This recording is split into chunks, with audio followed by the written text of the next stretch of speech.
Hey, ¿cómo estamos? Bien, ¿verdad? Hoy quiero hablar de la religión, porque he visto un vídeo que me ha hecho bastante gracia. Pero antes quería comentarles cuál es mi posición en este tema. La gente que me conoce sabe que he sido ateo toda mi vida, que nunca he creído en una religión. Desde pequeñito no me educaron en ninguna religión, sino me dejaron libertad total en ese tema y nunca creí en ningún dios. Nunca oí de dioses de manera seria cuando ya era adulto. Y entonces nunca creí en ningún dios. Siempre he sido ateo. Para mí es como el estado por defecto. Una vez dicho esto, comencemos. Hoy vamos a ver los peores argumentos ateos. Para mí es una sorpresa tener que dar un argumento para decir por qué soy ateo. Para mí es lo contrario. Tienes que dar un argumento para decirme por qué crees en algo. Pero para esta persona no. Para esta persona hacen falta argumentos y además no solo argumentos. Los he catalogado como los peores porque descansan en falacias y quienes los utilizan no llegan a comprender lo mal planteados que están. No solo son malos argumentos, además están mal planteados y descansan sobre falacias. Sobre falacias.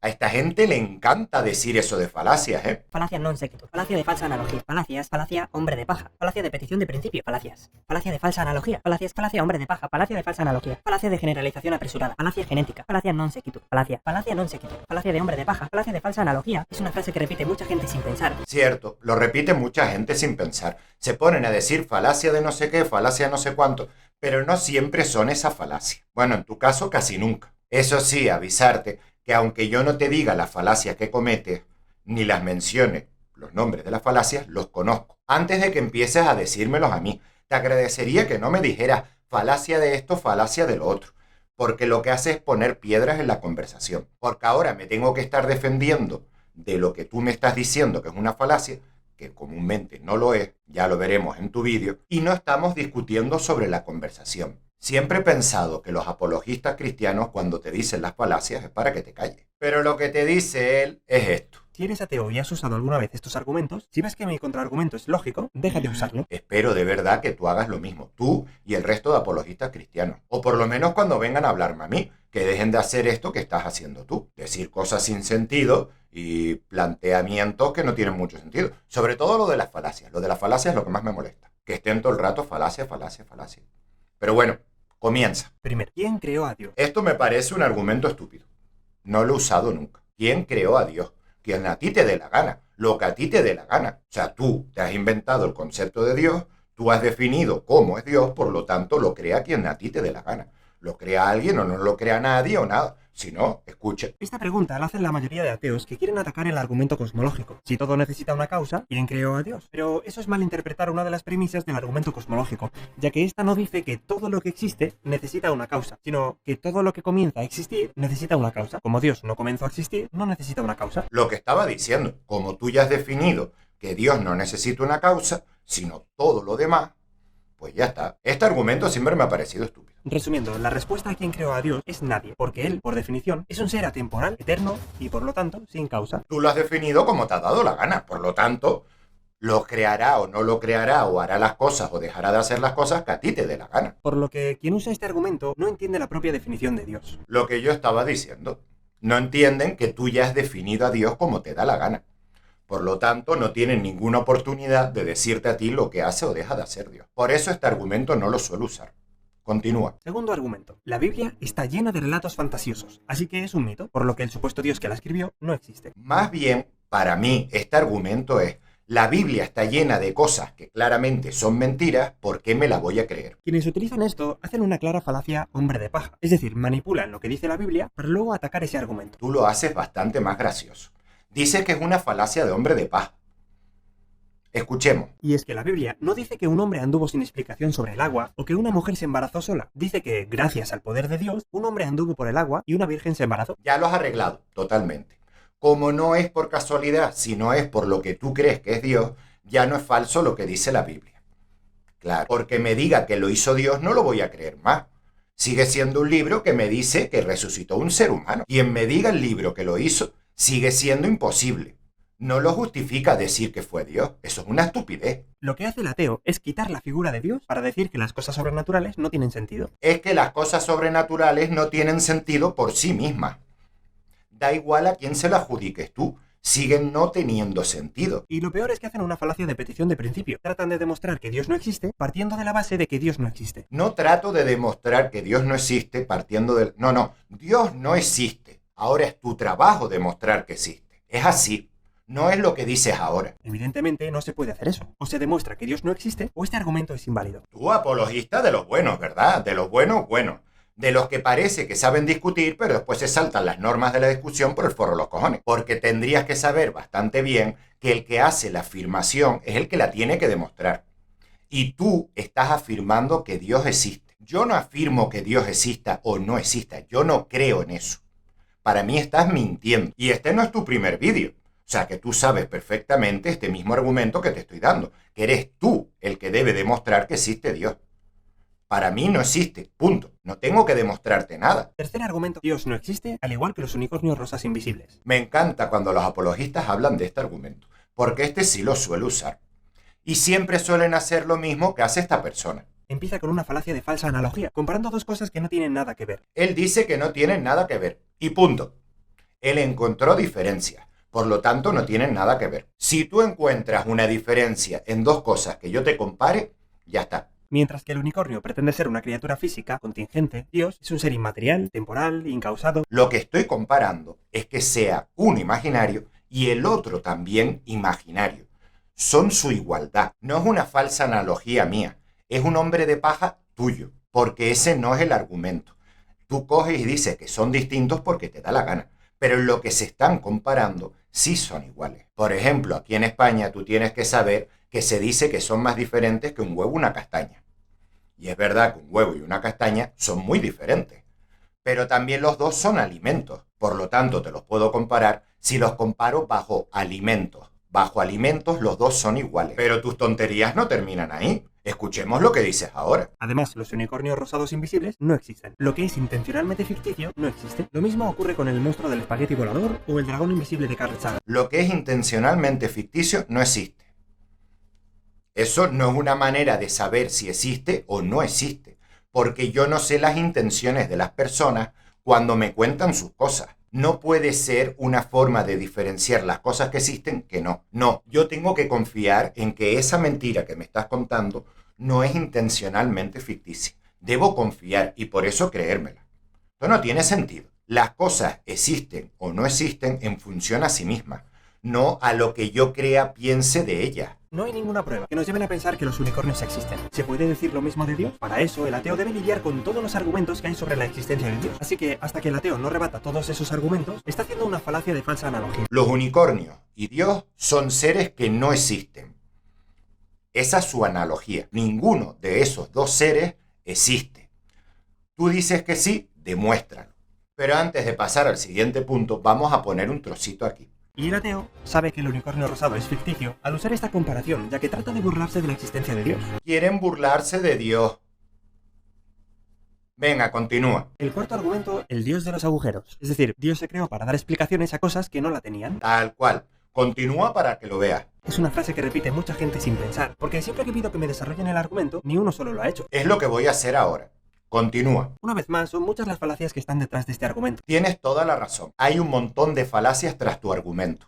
Vamos a ver cuáles son. Para empezar, es una falacia hombre de paja, porque la Biblia no pinta a Dios como un comodín para las explicaciones que no se saben. Es exactamente lo que hace. Por ejemplo, el inicio del universo, según la Biblia, lo hizo Dios. Según la Biblia, cualquier cosa que no entiendas, más tarde o más temprano termina siendo la respuesta Dios. Pero escuchemos lo que tú tienes que decir. Simplemente no hace eso. Se centra en su personalidad, en lo que ha hecho por nosotros, en lo que espera de nosotros y en las bendiciones que recibiremos si le obedecemos, pero no en dar explicaciones a cosas inexplicables. Entonces no explica el propósito de la vida.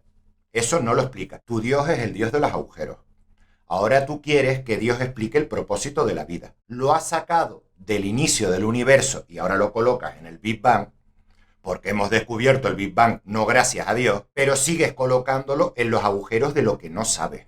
Como por ejemplo, el propósito de la vida. No tienes ni idea, pero tú dices Dios. Ese es el agujero que tapa. Es posible que muchas deidades se crearan por eso, pero meter a todos los dioses en el mismo paquete es una falacia de generalización apresurada. Más bien tú tienes que enterarte mejor de qué es lo que pretenden explicar los dioses, porque tú lo das por garantizado y entonces como que ni lo piensas. Pero es que no solo son cosas físicas, también son cosas filosóficas. como por ejemplo el sentido de la vida, de dónde venimos, a dónde vamos.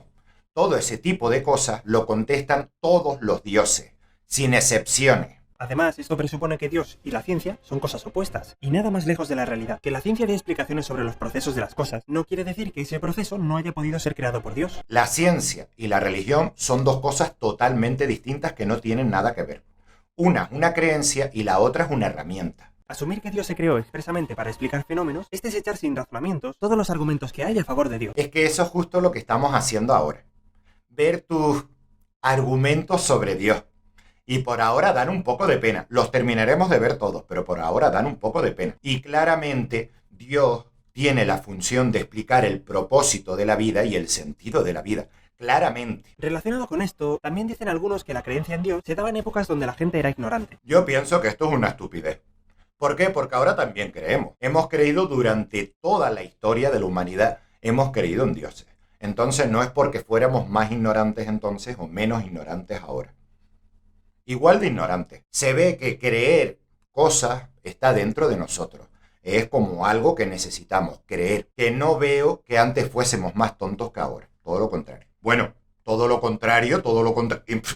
Escuchemos lo que dices tú ahora. Como apunta el autor C.S. Lewis, los apóstoles sabían bastante física como para asustarse al ver a Jesús caminar por encima de las aguas. Si fueran propensos a creer cosas sobrenaturales, no le hubieran dado tanta importancia a estos sucesos. Como no sabían de física, pero vieron que caminar por encima del agua era algo raro, por eso sí lo tenemos que creer. Claro, como no eran completos idiotas, caminar por encima del agua, eso no es algo que tú aprendas enseguida. Desde que veas agua, aprendes que no puedes caminar por encima de ella. Tanto es así que cuando vemos insectos posados sobre el agua, nos sorprende. Entonces, esta gente que tú estás mencionando, me imagino que sería lo mismo, que simplemente por experiencia sabrían que caminar por encima del agua no es un algo. Pero escuchemos lo que tú dices. Sin embargo, creyeron, no por ignorancia, sino por ser testigos de un milagro de Dios. Claro que sí, y yo les tengo que creer. A unos tipos de hace no sé cuántos años, que escribieron un libro hace no sé cuándo, y que no sé ni siquiera si eso se hizo o no. Que los tíos no eran completos retrasados. Oye, créelos, porque mira, se dieron cuenta que caminar por encima del agua no se puede. Eso quiere decir que... Quinto argumento. La religión que profesas es la de tu país. Si hubieras nacido en Marruecos, serías musulmán. Esto no es tanto un argumento en contra de tu religión, sino es más para ver si tú entiendes en qué situación te encuentras. Pero no lo entiendes. El problema con este argumento se llama falacia genética y consta en invalidar una creencia por cómo has llegado a ella. Yo no intento invalidar tu creencia por cómo has llegado a ella. Yo lo que pretendo que tú entiendas es que si los islámicos dicen que existe Alá, si tú dices que existe Dios, los otros dicen que existe lo otro, no existen todos porque sí, sino cada uno cree que existe el suyo porque es la cultura que tiene. No te das cuenta que haber aprendido un Dios en particular no hace que ese Dios en particular exista, como tú pretendes hacer. Bueno, está clarísimo que no entiendes este argumento, porque si no escuches lo que dice. Por ejemplo, si yo hubiera aprendido que la Tierra es esférica viendo el anime de Dragon Ball, no quita que mi creencia sea correcta. De la misma manera, independientemente de la forma en la que he llegado al cristianismo, eso no lo hace incorrecto. Cierto, podrías aprender de que la Tierra es esférica a través de Dragon Ball,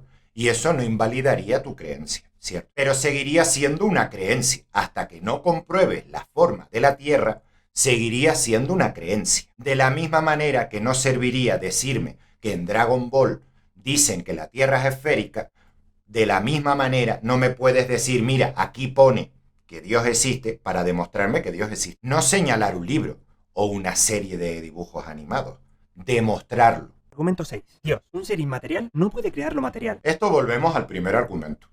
Dios hace lo que a ti te salga del culo, que para eso lo defines, ¿verdad? Por eso nunca he usado este argumento tampoco. Porque ¿para qué? Si vosotros definís Dios como sale del culo, pues entonces hace y deja de hacer lo que a vosotros os da la gana. De todas maneras, dices una cosa graciosa aquí. Ahora vamos a demostrar que lo material sí puede crear lo inmaterial. Imaginaos que estáis soñando. Es cierto, la acción de soñar no es inmaterial, ya que depende de las ondas cerebrales. Pero si soñamos que estamos en casa, esa habitación y todos los objetos que vemos no son materiales, sino inmateriales. E imaginarios. Son objetos imaginarios. No interactúan con el mundo material. Son imaginaciones tuyas en tu cerebro. Parece ser que no entiendes la diferencia entre real e imaginario. Pero cree en Dios. Así que no hay una barrera que impida que lo material y lo inmaterial no puedan comunicarse. Por lo tanto, ¿con qué base dicen que lo inmaterial no puede crear lo material? Con la base de que lo imaginario nunca ha hecho nada. Lo imaginario es imaginario, lo imagino dentro de mi cabeza y ya está. Argumento 7. Un Dios perfecto no puede crear algo imperfecto. Este argumento medio, ¿eh? La primera pregunta sería, ¿qué es perfecto?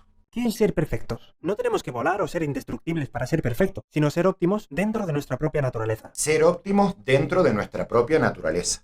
Ser óptimos ¿para qué? Y si Dios es perfecto, es óptimo ¿para qué? Porque puede ser un perfecto cabrón, un perfecto ser amoroso, un perfecto ser inexistente, un montón de cosas. Tienes que especificar en qué es perfecto. Porque perfecto en todo no puede ser, porque hay cosas que se contradicen, que si es perfecto en esto, no puede ser perfecto en esto.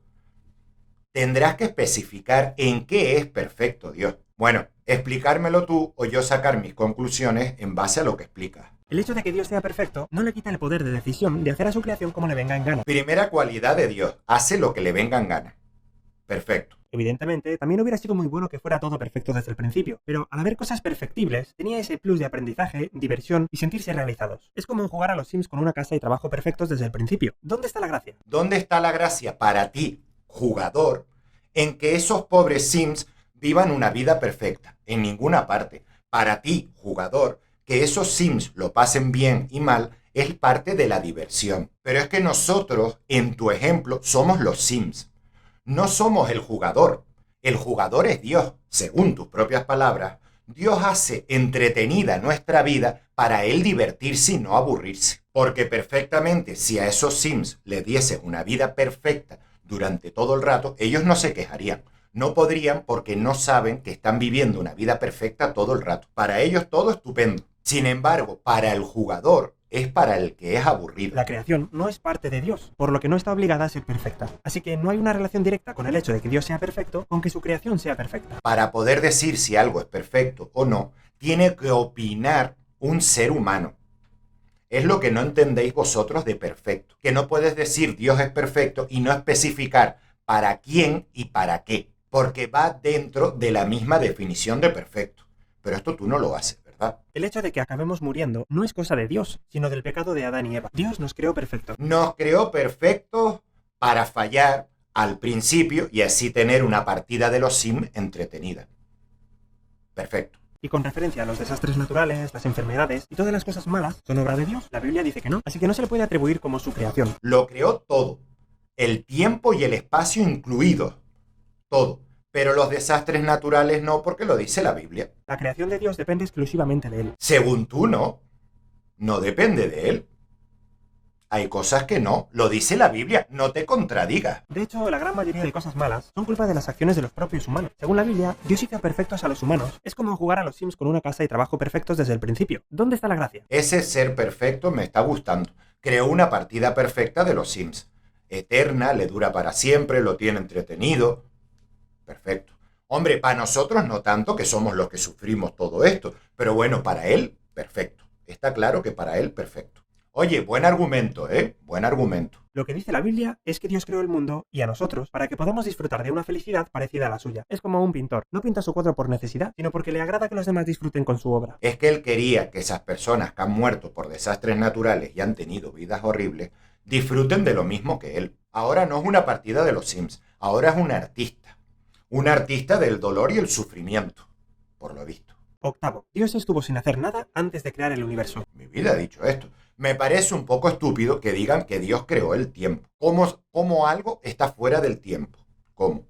¿Verdad que no tienes ni puta idea? Si tú no sabes cómo funciona eso, o qué ocurre, o ni siquiera tu cerebro lo puede pensar, ¿cómo colocas algo ahí? ¿Cómo te voy a creer que tú, otro ser humano que no entiende lo que es estar fuera del tiempo, vas a saber lo que hay ahí? No puedes saber. Ese ser que te estás inventando, te lo estás inventando claramente. Porque igual que yo, no puedes saber qué hay fuera del tiempo. Tu cerebro ni siquiera es capaz de pensarlo. Pero continuemos con el siguiente argumento, venga. Argumento número 9. No hay pruebas científicas de que Dios exista. Por lo tanto, Dios no existe. Este argumento no es así, ¿eh? Este argumento es, como nadie ha demostrado que Dios existe, Dios no existe. Pero continuemos con tu argumento. Si la ciencia opera con el mundo material y Dios es inmaterial, es evidente que no lo va a poder probar. Eso también lo sé yo. Por eso mismo te estoy diciendo que ese argumento no es así. Quien sabe cómo funciona la ciencia sabe que no es ese el argumento. Pero tú lo malinterpretas como te da la gana. Venga. El problema es el llamado cientificismo, y es pensar que el único medio para llegar a verdades es la ciencia. No es el único medio para llegar a verdades. Es la mejor herramienta que tenemos para conocer la realidad. Si tú quieres conocer algo de la realidad, la mejor herramienta que tenemos ahora mismo es la ciencia. La ciencia no te puede probar la belleza, ni si un alimento está rico o no. Las dos cosas que acabas de decir son opiniones, que cada uno tiene la suya. No es algo de lo que vaya a hablar la ciencia. La ciencia, recuerda, habla de la realidad, no de las opiniones, ni de las creencias. Ni decir por qué existen ciertos procesos. En este caso, la ciencia te explicaría el proceso en sí, pero no por qué existe. Y esto es mentira. Sí te puede decir por qué existe. Por ejemplo, la fórmula que describe la fuerza de la gravedad, lo que nos dice es que hay una fuerza que nos permite calcular su intensidad, pero no nos dice por qué existe esta fuerza o por qué la constante gravitacional tiene ese valor constante. La ecuación es una descripción, no una explicación. Una descripción que puede explicar por qué otras cosas son como son. Por lo tanto, sí explica. Te doy un ejemplo. ¿Por qué la velocidad de la luz es la que es? ¿Por qué esa constante? Pues eso lo explica las ecuaciones de Maxwell. ¿Ves? La ciencia puede explicar cosas. Es más, suele explicar cosas. La ciencia intenta explicar la realidad, conocer la realidad, saber cómo es. Quien dice este argumento está admitiendo que descarta todo medio de conocimiento que no sea la ciencia. En resumen, se está llamando ignorante. Prefiero pensar que tú eres el ignorante porque si no te dejas la piel de hipócrita. Pero continuemos. Así que la metafísica nos da respuestas que la ciencia no puede dar. La estética igual. Respuestas pueden dar un montón de cosas. El tarot también te puede dar respuestas. Ahora tienes que demostrar que son respuestas ciertas y basadas en la realidad. 10. Si Dios es omnisciente, entonces no tenemos libre albedrío. No tenemos libre albedrío. Exista o no exista Dios, no tenemos libre albedrío. Si no, escúchate a ti mismo. Este es uno de los argumentos que la gente repite sin pararse a pensar, ya que depende de las ondas cerebrales. Depende de las ondas cerebrales. Tú no controlas tus ondas cerebrales, por lo tanto no tienes libre albedrío. Siguiente argumento. Argumento 11. Dios mató más que Satanás. Cierto, pero eso no es lo que a mí me preocupa. A mí me preocupa cómo contraargumentas tú. Es irrelevante. Independientemente de quién matará más, el caso es que Dios está en su derecho de quitar vidas, mientras que Satanás no. Está en su derecho. Satanás fue quien impulsó la rebelión de Adán y Eva en el jardín de Edén, y la consecuencia de eso es la imperfección y la muerte. Dios creó el tiempo y el espacio, pero Satanás el mal. Qué conveniente. Otro planteamiento de este argumento es decir que Dios es un tirano porque nos obliga a obedecerlo, pero eso es falso. Dios demanda adoración, pero eso no lo convierte en un tirano por dos motivos. Demanda adoración, pero eso no lo convierte en un tirano. Para nada. Escucha sus dos motivos. Primero, si Dios es el creador de todo, entonces es el soberano del universo. No hay nadie más que merezca adoración y estaría mal de parte de Dios no demandarla. Estaría mal por parte de Dios no demandarla. ¿Tú qué sistema de valores manejas? Porque demandar adoración, tengas o no tengas razón, no suele ser bueno. Lo que está mal es demandar la adoración. Eso es lo que está mal. Pero tú lo ves al revés, por alguna razón. Porque hay que justificar, ¿verdad? Cuando hay que justificar se dice cualquier cosa. ¿Qué más da? Continúa. En segundo lugar, todas las normas que Dios nos pone son para nuestro bien, lo que también lo excluye del término tirano. Él dice que son para nuestro bien, que le tenemos que hacer caso y oye, que por lo menos te da opciones. Dios no nos obliga a servirle, nos da dos opciones, obedecerlo y vivir o desobedecerlo y morir. ¿Ves? Sencillo. O haces lo que él dice y vives, o no y mueres. En tu mano queda. Te está dando total libertad. Vivir eternamente obligados a servirle sería un infierno, así que la muerte será un alivio para tales personas. Total libertad. Va a ser un alivio para ti que te maten. ¿Lo ves que lo hace por tu bien?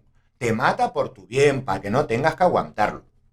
En el fondo es un enrollado. Él marca las normas de la vida. O las seguimos y vivimos, o no las seguimos y morimos. Sin embargo, lo que no hace es mandarnos cuáles son esas normas. Las manda a través de gente como esta, que difícilmente los puedo creer. En realidad, convierten en estúpidos a quienes no quieren obedecerlo, ya que en vez de disfrutar de verdadera felicidad, optan por morir. ¿Y cómo sé cuál es la norma que tengo que obedecer?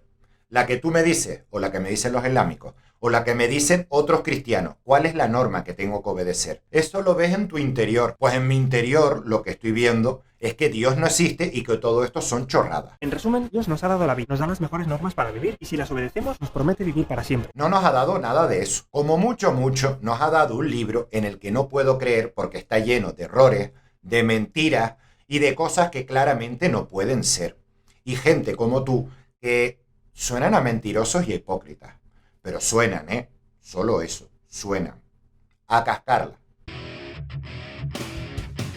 quiero presentaros a las figuras de la única y auténtica religión. Esas personas que reniegan de ser especiales, prefiriendo ser personas comunes que usan su cerebro y que tienen un gran corazón.